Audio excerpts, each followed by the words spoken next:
가만히 서서 보라. 가만히 서서 보라 제목으로 말씀 전하겠습니다.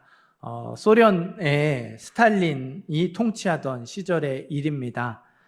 보리스 콤펠드라는 유대인 의사가요, 시베리아 강제 수용소로 끌려갔어요. 유대인이라서 끌려간 거는 아니고요. 스탈린은 신이 아니라 인간이다. 스탈린도 인간이라고 말해서 그 죄로 끌려갔습니다. 의사라고 말씀을 드렸죠. 수용소에서요, 살리는 의사, 고치는 의사 말고요, 죽이는 의사로 일을 했어요. 공산당이 이제 명령을 내렸는데요, 이렇게 명령을 내렸습니다. 고칠 수 있는 환자는 최대한 약을 아껴서 치료하고 강제 노동에 돌려보내라. 고칠 수 없는 환자는 아무것도 주지 않아서 빨리 죽게 만들어라. 그러니까 약 쓰는 것도 아까우니까 일하다가 죽게 만들라는 것이죠. 그의 치료가 점점 형식적이 될 수밖에 없었고 기계적으로 변해갈 수밖에 없었어요. 그러던 어느 날 보리스 콤펠드가 전도를 받습니다. 예수 복음을 듣고 예수를 믿어서 예수님을 나의 구원자로 영접을 했어요. 구원을 받고 그리스도인이 되었습니다. 수용소 안에 예수 믿는 사람들이 있었다는 걸 알게 되었고, 그 사람들이 오랜 시간 자기를 위해서, 자기가 구원받기를 위해서 기도했다라는 걸 알게 됐어요. 하나님의 놀라운 사랑을 깨달았죠. 동료 그리스도인들의 사랑을 깨달았습니다. 그날부터 다시 의사로서 최선을 다해 환자를 진료하고 치료하기로 마음을 먹어요. 하루는요, 악질 중에 악질이었던 간수가 찾아왔어요. 순간 약물 주사로 죽일까 유혹을 받았습니다. 마음속으로 기도하면서 유혹을 뿌리치고 간수를 정성껏 치료해 줬어요. 원수를 사랑하는 말씀에 순종하며 간수를 치료해 줍니다. 공산당으로부터 계속 경고를 받아요. 약을 아껴야 되는데 열심히 치료해 주잖아요. 약을 낭비하게 되니까 자꾸 약을 낭비한다, 낭비하지 말아라 경고를 받습니다. 경고를 무시하고 계속해서 환자를 치료해요. 최후 통첩이 날라옵니다. 한 번 더 약을 낭비하면, 한 번 더 경고를 어기면 사형이다. 이제 그렇게 하지 말라고 최후 통첩을 이렇게 보내는 거죠. 그리고 장암에 걸린 환자가 찾아왔어요. 보리스 콤펠드가 어떻게 했을까요? 사형당할 걸 알면서도 환자를 살렸습니다. 정성껏 치료해 줬어요. 약을 아끼지 않았습니다. 이렇게 하면 당신의 생명이 위험한데 왜 저를 치료해 주시고, 왜 저를 고쳐주시고, 왜 저를 살려주십니까? 환자가 질문을 합니다. 그가 대답을 해요. 괜찮습니다. 당신과 나를 살리기 위해 이미 죽으신 분이 계시기 때문입니다. 그분의 이름은 예수님입니다. 걱정하는 환자에게 복음을 전했어요. 다음 날 아침 보리스 콤펠드가 공개 처형을 당합니다. 총살당하기 직전에 간수가 이제 묻죠. 후회하지 않냐고. 당신은 당신의 선택에 후회하지 않냐? 이제 물어봅니다. 이때 유명한 대답을 남겨요. 그리스도 안에서는 결코 후회함이 없습니다. 그리스도 안에서는 결코 후회함이 없습니다. 저는 이 문장 읽을 때마다 제 대학생 때 이렇게 동기가 생각나요. 이렇게 뭐 저랑 가까운 이렇게 그 사이는 아니었는데 이제 이렇게 같이 선교단체 활동을 하던 이렇게 서울대 친구였습니다. 서울대 친구가 얼마나 대단한 친구예요. 그 친구가 이제 선교 다 이렇게 학교를 졸업하고 선교사로, 단기 선교사로 헌신을 해서 가서 거기서 병이 들었어요. 그래서 그 병 때문에 죽습니다. 참 이렇게 세상적으로 봐도 아까운 인재 하나 이렇게 잃는 거죠. 근데 그 친구가 이렇게 죽으면서, 또 그 친구 부모님이 예수를 안 믿었거든요. 근데 그 친구가 이렇게 부모님께 죽으면서 남겼던 말이 뭐냐면 자기는 후회하지 않는다고. 자기가 이렇게 선택을 하고 하나님께 자기의 삶을 드린 걸 후회하지 않는다고. 그래서 엄마 아빠도 이렇게 이 예수를 믿었으면 좋겠다고. 그래서 그 얘기를 했었거든요. 제가 이걸 준비하면서 그 친구가 문득 떠올랐습니다. 우리 찬양 가사도 있잖아요. 나는 주를 섬기는 것에 후회가 없습니다. 보리스 콤펠트는요, 믿음의 선택을 후회하지 않았어요. 하지만 오늘 말씀에서는요, 믿음의 선택을 후회했던 사람들이 나옵니다. 출애굽에 성공한 이스라엘 사람들이죠. 우리가 읽지 않았지만 14장 2절 말씀, 앞에 있는 14장 2절 말씀 함께 읽겠습니다. 이스라엘 자손에게 명령하여 돌이켜 바다와 믹돌 사이에 비하히로답 곧 바알스본 맞은편 바닷가에 장막을 치게 하라. 아멘. 당시에 애굽에서 가나안으로 가는 길은요, 2개였습니다. 몇 개였다고요? 네, 2개예요. 첫 번째 길은요, 지중해를 따라서 가는 평지의 길이에요. 요즘 고속도로처럼 넓게 잘 나 있어서요, 주로 군대가 움직였습니다. 중간중간에 요새가 자리 잡고 있었고요. 군대가 움직이니까 뭐가 있었겠어요? 전쟁이 자주 일어났습니다. 가나안으로 가는 가장 빠른 길이었는데 전쟁이 일어나니까 하나님이 그 길로 가지 말라고 하셨어요.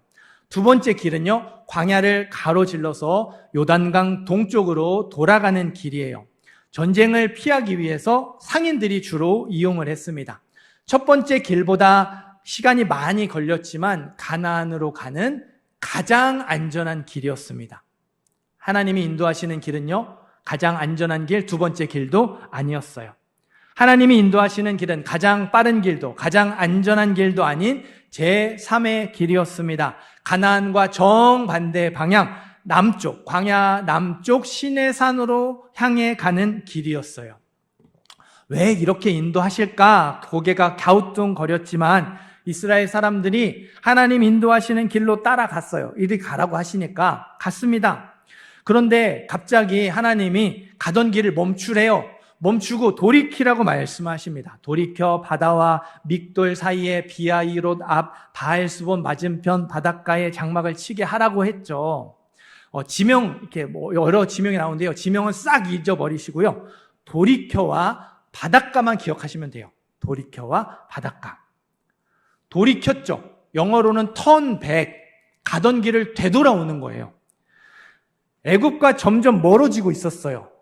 하나님이 애굽과 점점 멀어지고 있던 이스라엘 사람들을요, 멈춰라. 다시 애굽으로 되돌아오라고 하셨어요. 다시 애굽으로 되돌아와서 바닷가에, 앞에는 바다가 있고 양 옆에는 산이 있는 막다른 곳에 장막을 치라고, 거기에 머물라고 하셨습니다. 이해할 수 없는 하나님의 인도하심 가운데 이스라엘 사람들이 멈춘 장소는요, 막다른 곳이었어요. 바다와 산으로 둘러싸여 있어서 입구를 틀어 막으면 도저히 도망칠 수 없는 곳이었죠. 4절을 제가 읽어볼게요. 여러분 눈으로 따라 읽어주세요. 내가 바로의 마음을 완악하게 한즉 바로가 그들의 뒤를 따르리니 내가 그와 그의 온 군대로 말미암아 영광을 얻어 애굽 사람들이 나를 여호와인 줄 알게 하리라 하심에 무리가 그대로 행하니라. 너희가 애굽과 다시 점점 멀어지다가 다시 되돌아와서 막다른 곳에 장막을 치면 애굽 왕 파라오의 마음이 다시 악해질 것이다. 악해진 파라오의 마음을 내가 막지 않을 거고 그 악한 마음대로 행동하도록 내버려 둘 거야. 파라오가 군대를 이끌고 너희를 쫓아올 것이고 그 군대를 통해서 내가 영광을 얻을 것이다. 그러면 너희뿐만 아니라 애굽 사람들까지 내가 여호와 하나님인 줄 알게 될 것이다. 하나님은 이스라엘 사람들을 이해할 수 없는 길로 인도하실 때 그냥 무턱대고 따라오라고 하지 않으셨어요. 그렇게 했을 때 어떤 어려움이 생기는지를 알려주셨고요. 애국 군대가 쫓아온다고 알려주셨고요. 그리고 그렇게 됐을 때 하나님이 어떠한 역사가 어떻게 나타날지, 애국 군대를 통해 영광을 받으신다고, 그래서 하나님인 줄 알게 될 거라고 하나하나 알려주셨어요. 그리고 그 일이 일어났죠. 막다른 곳에 장막을 친 이스라엘 사람들에게 애국 군대가 들이닥쳤습니다. 여러분, 하나님이 말씀하신 대로 이동했더니 하나님이 말씀하신 대로 애국 군대가 쫓아왔어요. 하나님이 말씀하신 대로 애국 군대가 쫓아왔으니까 그 다음은 뭐예요? 하나님이 말씀하신 대로 애국 군대를 통해 하나님이 영광을 받으시겠죠? 이스라엘 사람들과 애국 사람들이 하나님이 어떤 분이신지를 알게 될 거예요. 그렇죠? 그렇죠? 네. 애국 군대를 본 이스라엘 사람들 반응이 어때야 할까요? 진짜 하나님 말씀하신 대로 됐잖아요. 그러니까 하나님이 애국 군대를 통해 영광을 받으신다고 하셨으니까, 하나님이 애국 사람들에게도 하나님이신 줄 알게 하신다고 하셨으니까 어떻게 역사하실까? 어떻게 영광을 받으실까? 궁금해해야 정상이에요. 하나님이 하실 일을 기대하는 게 정상입니다. 말씀하신 대로 지금 착착착착 되고 있잖아요. 그게 어려운 상황이라고 할지라도 말씀하신 대로 되고 있으니까 또 말씀하신 대로 될 거를 기대하는 게 정상입니다. 그런데 이스라엘 사람들이 어떻게 반응을 합니까? 우리 10절, 11절, 12절 읽겠습니다. 10절부터 12절 읽습니다. 바로가 가까이 올 때 이스라엘 자손이 눈을 들어본즉 애굽 사람들이 자기들 뒤에 이른지라. 이스라엘 자손이 심히 두려워하여 여호와께 부르짖고 그들이 또 모세에게 이르되 애굽에 매장지가 없어서 당신이 우리를 이끌어내어 이 광야에서 죽게 하느냐? 어찌하여 당신이 우리를 애굽에서 이끌어내어 우리에게 이같이 하느냐? 우리가 애굽에서 당신에게 이른 말이 이것이 아니냐? 이르기를 우리를 내버려 두라. 우리가 애굽 사람을 섬길 것이라 하지 아니하더냐? 애굽 사람을 섬기는 것이 광야에서 죽는 것보다 낫겠노라. 아멘. 이스라엘 사람들이 어떻게 반응했습니까? 10절에 심히 두려워하여 여호와께 부르짖었죠. 두려운 마음에, 너무너무 두려운 마음에 하나님께 기도했어요. 여기까지는 괜찮아요. 이스라엘 사람들을 뒤쫓아온 애굽 군대가 병거, 요즘으로 하면 전차 부대입니다. 1000대가 넘는 탱크가 이렇게 쫙 몰려온다고 생각해 보세요. 하나님이 말씀하신 대로 되었다고 해도, 그렇다고 해도 겁이 나요. 무섭고 두려울 겁니다. 두려운 마음에 하나님을 바라보고 두려운 마음에 하나님께 기도하는 것, 믿음의 사람에게 아주 자연스러운 반응이죠. 여기까지는 괜찮아요. 문제는 그 다음이죠. 11절. 모세에게 이르되 애굽에 매장지가 없어서 우리를 이 광야에서 죽게 하느냐? 이스라엘 사람들이요, 눈에 보이는 상황에 사로잡혔어요. 그들의 믿음이 상황에 먹혀버렸습니다. 두려운 나머지 죽을 것 같은 마음이 들었고요, 깊은 절망에 빠졌어요. 분명히 말씀하신 대로 되었는데 이게 다 모세 너 때문이다, 모세를 원망했어요. 실제로는 누구를 원망하는 겁니까? 그렇죠. 이런 상황으로 인도하신 하나님을 원망하는 거예요. 12절, 우리가 애굽 사람을 섬길 것이라 하지 아니하더냐? 하나님의 인도하심을 따라서 애굽을 떠났던 걸 후회합니다. 순종했던 거를 후회하고 있죠. 괜히 순종했어, 괜히 떠났어, 후회합니다. 그러면서 애굽 사람을 섬기는 것이 광야에서 죽는 것보다 낫겠노라. 다시 애굽 사람을 섬기기로, 다시 노예의 삶으로 돌아가기로 마음을 먹죠.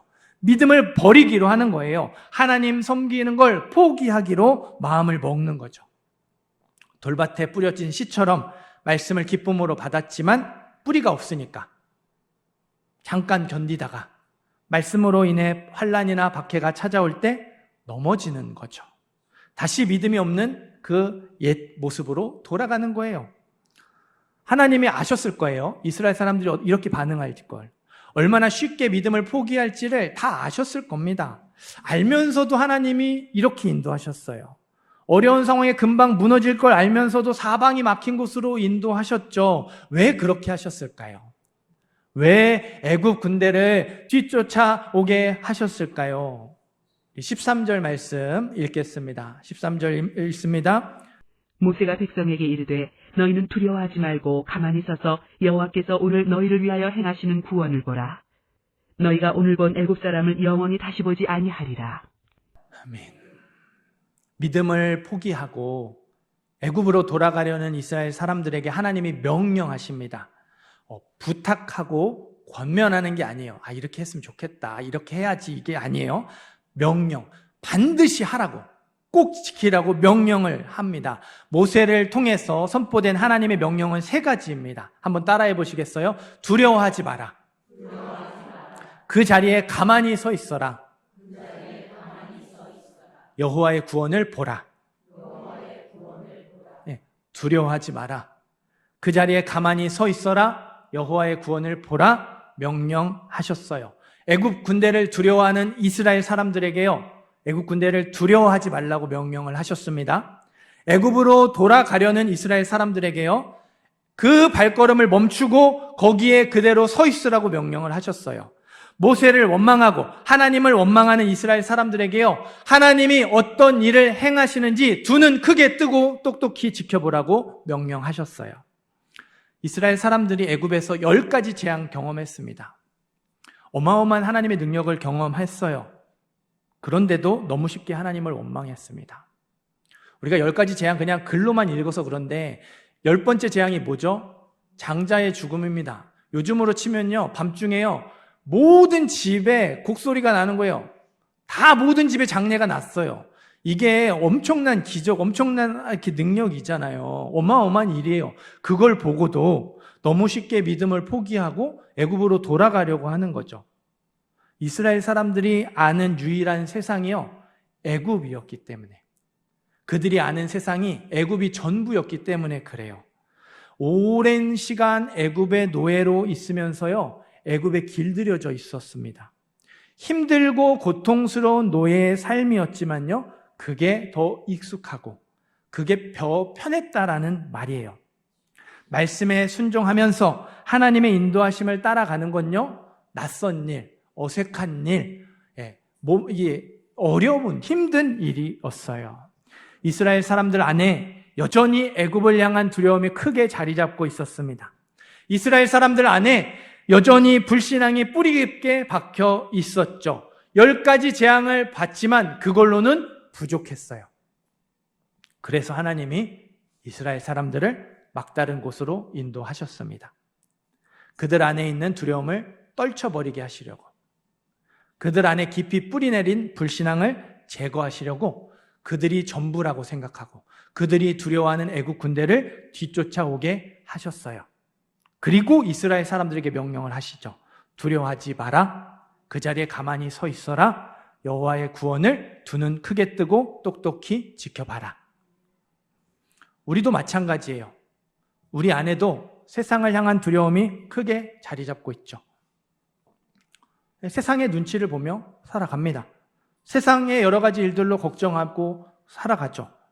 우리 안에도 하나님과 세상의 양다리를 걸치는 불신앙이 뿌리 깊게 박혀 있어요. 우리도 세상에 길들여져 있어서 눈에 보이는 게 전부라고 생각하고 세상의 성공을 부러워합니다. 세상의 즐거움을 포기하지 못하죠. 세상의 가치를 따라 살아가요. 그래서 하나님이 때때로 우리를 사방이 막힌 곳으로 인도하세요. 가장 빠른 길도 아니고 가장 안전한 길도 아닌 제3의 길로 인도하십니다. 우리 안에 있는 두려움을 떨쳐버리게 하시려고, 우리 안에 깊이 뿌리내린 불신앙을 제거하시려고, 말씀하신 대로 되었지만 더 어려워지는 상황으로 이끌어 가세요. 그리고 우리에게 말씀하시죠. 명령하십니다. 두려워하지 마라. 그 자리에 가만히 서 있어라. 여호와의 구원을 보라. 21절 말씀 한 번 더 읽어보겠습니다. 21절 읽습니다. 모세가 바다 위로 손을 내밀매 여호와께서 큰 동풍이 밤새도록 바닷물을 물러가게 하시니 물이 갈라져 바다가 마른 땅이 된지라. 아멘. 앞에는 바다가 있죠. 양 옆에는 산이 있습니다. 뒤에는 애국 군대가 있어요. 사방이 막혀 있어요. 길이 없습니다. 길이 없는 곳에서 하나님이 길을 만드시죠. 바다의 길이 열렸어요. 바다가 갈라져서 길이 됐습니다. 하나님이 이스라엘 사람들을 위해서요, 바다가 갈라지는 기적, 홍해의 기적을 나타내 주셨어요. 당당하게 애굽을 떠나도록 이끌었던 하나님의 능력이 또다시 이스라엘 사람들의 눈앞에 나타났습니다. 출애굽한 이스라엘 사람들의 숫자가 몇 명이죠? 남자 어른만 60만 명이에요. 여자와 어린아이를 포함하면 200만 명 그 정도 될 거예요. 그 어마어마한 인원이 바다를 다 건너가야 돼요. 엄청 넓게 갈라져야 돼요. 우리나라에도 모세 그 홍해 기적처럼 이렇게 그 밀물 썰물 때 잠깐 무 드러나서 한두 사람 걸어갈 수 있는 그런 데 있잖아요. 그 정도로 길이 열리면 200만 명이 못 지나가요. 고속도로처럼 이렇게 어마어마하게 쫙 이렇게 펼쳐 바다가 갈라져야지 200만 명이 다 지나갈 수 있어요. 그것도 잠깐 갈라지고 덮이는 게 아니라 밤새도록 쫙 갈라진 상태로 있어야 그 인원이 다 지나갈 수 있겠죠. 여러분, 이건요, 사람의 힘으로 도저히 할 수 없는 일이에요. 최첨단 과학 기술로도 불가능한 일이죠. 오직 하나님만 하실 수 있는 일이에요. 오직 하나님만 하실 수 있는 일이 이스라엘 사람들의 눈앞에 나타났어요. 길이 없다고 생각했던 그곳에서 하나님이 길을 만들어 주셨습니다. 이것만이 아니에요. 19절, 구름 기둥도 앞에서 그 뒤로 옮겨갔죠. 이스라엘 사람들 앞에서 길을 인도하던 구름 기둥이요, 이스라엘 사람들 뒤로 옮겨갔어요. 애국 군대를 막아 섰습니다. 20절, 밤새도록 저쪽이 이쪽에 가까이 못하였더라. 애국 군대가요, 구름 기둥 때문에 캄캄한 흑암 속에 있어야 했어요. 밤새도록 제자리에서 발만 동동 굴러야 했죠. 바다는 밤새도록 쫙 갈라진 상태에서 이스라엘 사람들이 무사히 건널 수 있도록 그렇게 있고, 또 그렇게 무사히 건널 수 있도록 구름 기둥이 밤새도록 애국 군대를 막아섰어요. 하나님은 이스라엘 사람들이 무사히 다 건너갈 때까지, 마지막 한 사람까지 다 안전하게 빠져나갈 때까지 지켜주시고 보호해 주셨습니다. 바다에 갈라져 길이 생겼죠. 구름 기둥이 뒤로 옮겨가서 애국 군대를 묶었죠. 이거를 본 이스라엘 사람들의 마음이 어땠을까요? 찬양이 저절로 나오지 않았을까요? 진심으로 기뻐하며 감사하지 않았을까요? 눈앞에 있는 애국 군대가 너무너무 두려웠어요. 정말 두려웠습니다. 이런 상황으로 인도하신 하나님이 원망스러웠죠. 그래서 다시 애굽으로 돌아가려고 했잖아요. 믿음을 포기하려고 했잖아요. 그런데 하나님이 두려워하지 마라. 그 자리에 가만히 서 있어라. 여호와의 구원을 두 눈 크게 뜨고 똑똑히 지켜봐라. 명령하셨죠. 울며 겨자 먹기로 순종했어요. 100% 믿어서 순종한 게 아니고요. 하라고 하니까, 안 하면 안 되니까 어쩔 수 없이 순종했어요. 반신반의하며 순종했어요. 그랬더니 어떻게 되었습니까? 애국 군대가 정말 두려웠는데 애국 군대를 두려워할 일이 없게 되었죠. 애굽으로 다시 돌아가려고 했는데 애굽으로 돌아갈 일이 없게 됐어요. 모세를 원망하고 하나님을 원망했었는데 하나님을 기뻐하며 찬양하게 됐죠. 하나님이 어떤 분이신지 알게 되고 하나님을 더욱 굳게 믿고 의지하게 되었습니다. 제가 이렇게 이제 자주 예를 들어서 설명을 드렸어요. 높은 번지 점프대 위에서 뛰어내리려면 믿음이 필요하죠. 이 안전장치, 줄이 나를 꽉 붙잡아 줄 거라는 거, 그리고 안전하게 내가 땅에 떨어질 수 있도록 붙잡아 줄 거라는 걸 믿어야 돼요. 그러나 그 사실을 확인하려면, 믿어도 내가 거기에 나를 맡겨서 뛰어내리지 않으면 이걸 확인할 방법이 없죠. 그래서 내가 아직 확인하지 못한 걸 믿고 거기에 나를 맡겨서 뛰어내리는 게 믿음이라는 설명을 많이 드렸어요. 믿어야지 두려움을 극복하고 뛰어내릴 수 있어요. 못 믿으면 못 뛰어내립니다. 아무리 겁이 없어도, 겁이 없는 사람도, 그래서 스릴을 즐기는 사람도요, 이게 안전하다는 걸 믿지 못하면, 나를 지켜줄 거라는 걸 믿지 못하면요, 못 뛰어내려요. 안 뛰어내리죠. 자, 믿고 뛰어내렸어요. 그래서 내가 믿은 사실을 확인했어요. 그게 진짜라는 걸 확인했습니다. 안전하다는 사실을 확인했어요. 그러면 다음에 뛰어내릴 때는 두렵지 않을까요? 두려워요. 여전히 두렵습니다. 그 높은 데서 뛰어내리는데 왜 안 무서워요? 그 높은 번지 점프대 위에서 두렵지 않은 사람은 아마 없을 거예요. 그러니까요, 뛰어내릴 때마다 두려움을 없앨 수 있는 방법은 없어요. 100번, 1000번 뛰어내려도 그 위에 서면 항상 두려운 겁니다. 대신에 두려움이 뛰어내리는데 영향을 주지 못하게 할 수는 있죠. 심호흡 한번 크게 내쉬고 두 눈 질끈 감고 훌쩍 뛰어내리는 거예요. 그냥 두려운 마음 가지고 이렇게 심호흡 한번 내쉰 다음에 눈 딱 감고 뛰어내리는 거예요. 그렇게 뛰어내리고 또 뛰어내리다가 보면 두려움에 주저하는 시간이 점점 줄어들죠. 두려움 때문에 망설이는 시간이 점점 줄어들게 되는 거예요. 뛰어내리는데 두려움이 아무런 영향을 주지 못하게 되는 것이죠. 오늘 말씀에 나오는 하나님의 인도하심이 번지점프와 비슷하다고 생각이 들어요. 하나님의 인도하심을 따라가는 삶에 두려움이 완전히 없어질 수 없습니다. 두려움이 없어지는 날, 그거는 우리가 하나님 앞에 부름을 받는, 우리가 이 땅에서 삶을 마치는 날이 그 날이 시간이 될 거예요. 하나님의 인도하심을 따라가는 삶에 걱정과 염려와 근심이 하나도 없을 수 없어요. 말씀을 전하는 저 목사도요, 하나님 뜻대로 살아가는데 걱정이 많아요. 하나님 뜻대로 살아간다는 걸 알면서 또 그렇게 살아가고 있지만 힘듭니다. 속에 열불이 터질 때 있어요. 괜히 했다라는 마음이 들 때 있어요. 저는 그냥 아무렇지도 않게 항상 그렇게 하는 거 아니에요. 우리는 계속해서 이스라엘 사람들처럼 반응할 거예요. 이런 상황으로 인도하신 하나님을 원망하고 믿음의 선택을 후회할 겁니다. 심지어는요, 믿음을 포기하려고 마음을 먹을지도 모르겠어요. 우리 안에 있는 죄된 마음이 그렇게 우리를 계속해서 충동질합니다. 우리 안에 있는 죄된 마음이 우리가 죽을 때까지 그렇게 후회하게 만들고 하나님을 원망하게 만들고 또 자꾸 세상으로 돌아가게 우리를 잡아 끌 거예요. 그럴 때마다 여러분, 두려워하지 마라. 그 자리에 가만히 서 있어라. 여호와의 구원을 보라. 하나님의 명령을 떠올리셔야 돼요. 홍해의 기적을 기억해내셔야 돼요. 바다가 갈라져서 길이 생기고 구름 기둥이 뒤로 옮겨가서 애국 군대를 막아선 거를 기억해내셔야 합니다.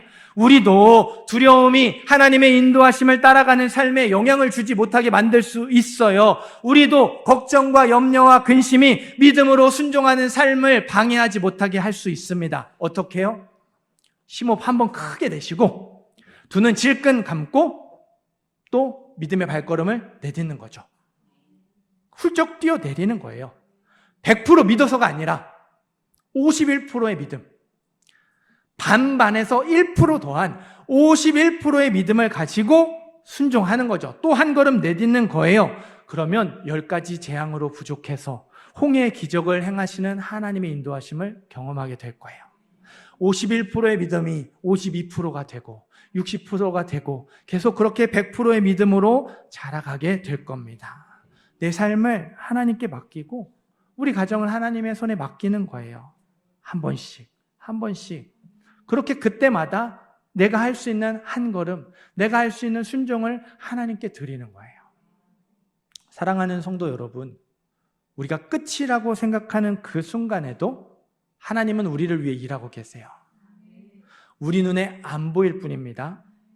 우리 마음에 안 와닿고 이게 안 느껴질 뿐이에요. 하나님은 보이지 않는 가운데서도, 우리가 느끼지 못하는 가운데서도, 우리가 깨닫지 못하는 가운데서도 우리를 위해 일하고 계세요. 단 한 번도 쉬신 적이 없으세요. 사방이 막혀 길이 없다고 생각하는 그때, 길이 없는 그곳에서도 하나님은 길을 만들어주시는 분이시죠. 우리가 할 수 있는 방법이 아니라 오직 하나님만 하실 수 있는 방법으로 저와 여러분을 구원해 주실 거예요. 저와 여러분을 도와주실 겁니다. 저와 여러분에게 역사해 주실 거예요. 꼭 기억하시기를 바라요. 우리의 상황이 어렵다고 생각할수록 하나님의 능력은 더 크게 나타날 겁니다. 저와 여러분이 한계에 부딪혀서 무력해질수록, 내가 할 수 있는 게 정말 아무것도 없구나 느낄수록 하나님의 능력은 더욱더 크게 나타날 거예요. 더욱더 크게 큰 은혜로 우리 가운데 임할 거예요. 그게 하나님의 구원이에요. 그게 하나님이 우리를 인도하시는 손길입니다. 그게 감당할 수 있는 시험만 허락하시고 감당할 수 없는 시험은 시험 당할 즈음에 피할 길을 열어주시는 은혜예요. 저와 여러분의 위기가 또 다른 기회가 되었으면 좋겠고, 저와 여러분의 문제가 하나님의 능력을 경험할 수 있는 기회가 되었으면 좋겠습니다. 너희는 두려워하지 말고 가만히 서서 여호와께서 오늘 너희를 위하여 행하시는 구원을 보라. 그러면 내가 여호와인 줄 알게 되리라. 우리가 믿음의 자리에 서 있어야지 하나님이 우리를 위해 행하시는 일을 볼 수 있어요. 우리가 51%의 믿음을 가지고 한 걸음을 내딛어야지 하나님이 여호와이신 줄을, 하나님이 어떤 분이신지를 알 수 있습니다. 우리가 그 두려운 자리에서 하나님을 바라보아야 하나님의 인도하심을 끝까지 따라갈 수 있어요. 눈앞에 보이는 상황 때문에 두려울 수 있습니다. 이런 상황으로 인도하신 하나님이 원망스러울 수 있어요. 믿음의 선택이 후회될 수도 있습니다. 그럴 수 있어요. 그러나 그때 심호흡 한번 크게 내쉬고 두 눈 질끈 감고 훌쩍 뛰어내리시기 바라요. 51%의 믿음을 가지고 믿음의 한 걸음을 딱 한 걸음만 내딛으시기 바랍니다. 사방이 막힌 곳에서도 길이 없는 곳에서도 길을 만드시는 하나님의 능력을 또다시 경험하게 될 줄 믿습니다. 하나님이 어떤 분인지를 알게 되어서 전심으로 하나님의 이름을 높이며 하나님을 찬양하게 될 줄 믿어요. 사방이 막혀 어디로 갈지 모르는 답답한 상황이십니까? 하나님을 바라보시기를 바라요. 하나님만 바라보며 한 걸음 또 한 걸음 믿음으로 걸어가는 모든 성도님들, 모든 예배자들 되시기를 주님의 이름으로 축원합니다.